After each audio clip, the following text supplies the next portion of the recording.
কি হয়েছে কি হয়েছে হ্যাঁ কি হয়েছে চোৱা নাই কোনেও লোৱা নাই তোমাক লোৱা নাই তোমাক কোনেও লোৱা নাই এইজনী খাই আছে কি খাইছে ন মুড়ি চানা আৰু নেমু চেপি এটা নতুন ভিডিঅ'লৈ আপোনালোকক স্বাগতম জনাইছোঁ এতিয়া ৰাতি 8টামান হৈছে মই পাকঘৰত আহিছোঁ ভাবিছোঁ অকণমান লাড়ু বনাম এইজনী লাড়ু বনাম বুলি ভাবিছোঁ নাৰিকল কেইদিনমান হ'লে আনি থোৱা খেলি থকা ঠিক আছে তো মই তোমাক দিগদাৰ নকৰোঁ থেংক ইউ এই নাৰিকল কেইদিনমান হ'লে আনি থোৱা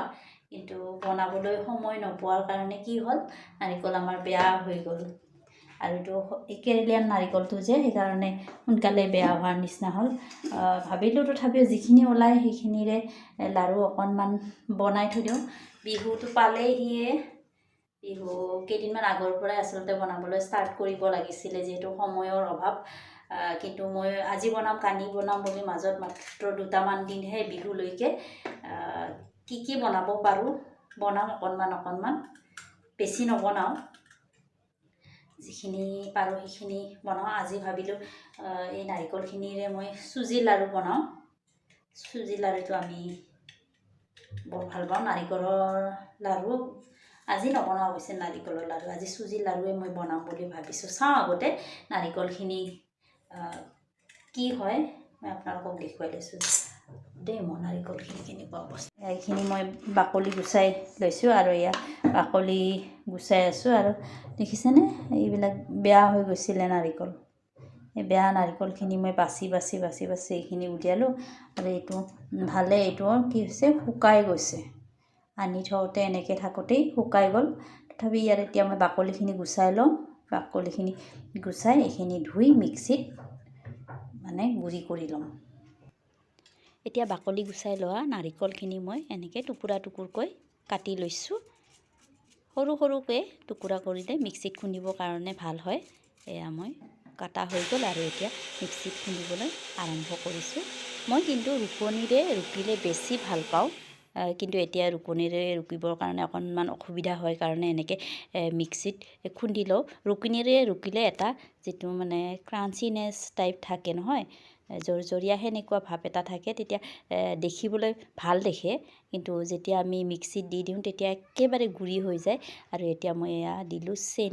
চেনি এবাৰতে মই গোটেইখিনি দি লোৱা নাই অকণমান দি দিম বহুত বেছি মিঠা নকৰোঁ মই বহুত বেছি মিঠা ভাল নালাগে সেইকাৰণে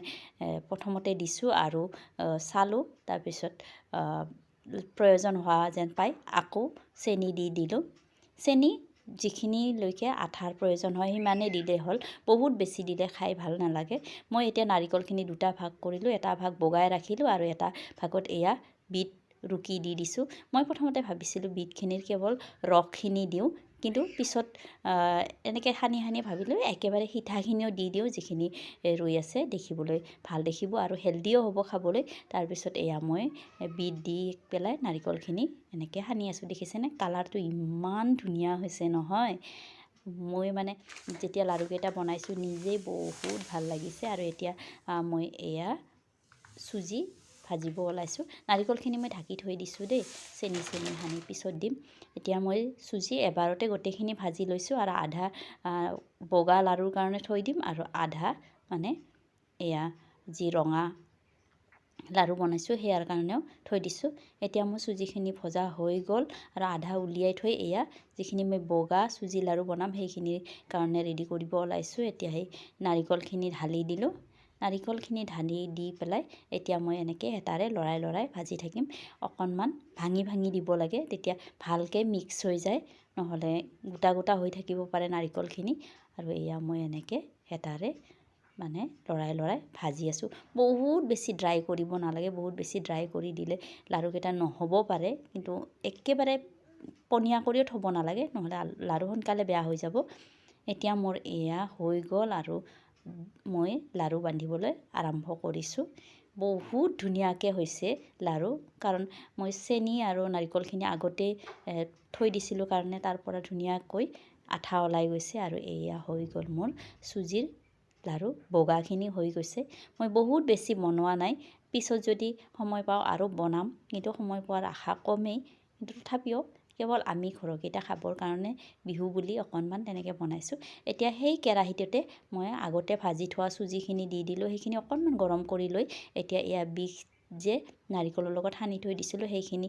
দি দিছোঁ। এইখিনিও একে প্ৰচেছতে মই ভাজিম, হেতাৰে ভাঙি ভাঙি দিম যাতে ভালকৈ চুজিৰ লগত মিহলি হৈ যায় আৰু বিট বা নাৰিকলৰ কেঁচা ভাৱটোও নাথাকে। এতিয়া এইখিনি চাওক ভজা হৈ যোৱাৰ পিছত কি ধুনীয়া কালাৰ হৈছে নহয়। ইয়াতে মই ইলাচি দি দিছিলোঁ দেই, আগৰখিনিতো দিছিলোঁ আৰু এতিয়াও ইলাচি দি দিছোঁ। আৰু কৈছোঁ মই নাৰিকলখিনি অকণমান বেয়া হোৱাৰ নিচিনা হৈছিলে, অকণমান গোন্ধ মই পাইছিলোঁ, সেইকাৰণে মই এনেকৈ ইলাচি 2-3টামান থেতেলিয়াই দি দিছোঁ। ইলাচি দিয়াৰ পিছত কিন্তু গোন্ধটো ইমান ধুনীয়া হৈছে নহয় খাবলৈ। আৰু এয়া চাওক মোৰ মানে এয়া বিট দিয়া চুজিৰ লাৰু, কালাৰটো ইমানেই ধুনীয়া হৈছে। মই হোৱাটছআপৰ ষ্টেটাছ দিছিলোঁ, মোৰ লগৰবিলাকে সকলোৱে মানে সুধি আছে কেনেকৈ বনাইছা, কি লাৰু এইটো, মানে চুজিৰ বগাটোও উঠিছে চাওকচোন বিটৰ লগে লগে। আৰু এয়া হৈ গ'ল মোৰ চুজিৰ, নাৰিকল আৰু বিটৰ ৰঙা লাৰু। কেনেকুৱা হৈছে জনাব দেই, মোৰ কিন্তু বহুত ধুনীয়া লাগিছে। আৰু কেৱল যে দেখাতেই ধুনীয়া হৈছে এনেকুৱা নহয়, খায়ো বহুত টেষ্টি লাগিছে। মই আৰু গাজৰ আৰু পালেঙেৰো বনাইছিলোঁ যোৱা বছৰ, কিন্তু এইবাৰো বনাম বুলি ভাবিছোঁ, চাওঁ কি হয়, যদি সময় হয় বনাম। আৰু এয়া হৈ গ'ল মোৰ লাৰু। বিহুৰ কাৰণে এইখিনিয়ে যথেষ্ট আমাৰ কাৰণে। গতিকে আজিৰ ভিডিঅ'টি ইমানতে সামৰিম। ভিডিঅ'টি চাই কেনে পালে প্লিজ জনাব, আৰু যদি ভাল পাইছে তেন্তে লাইক কৰি দিব। লগতে আজি যদি প্ৰথমবাৰৰ বাবে মোৰ ভিডিঅ' চাইছে তেন্তে চেনেলটো ছাবস্ক্ৰাইব কৰি কাষত থকা বেলটো চুই অল কৰি দিবলৈ নাপাহৰিব। ভিডিঅ'টি চোৱাৰ বাবে বহুত বহুত ধন্যবাদ।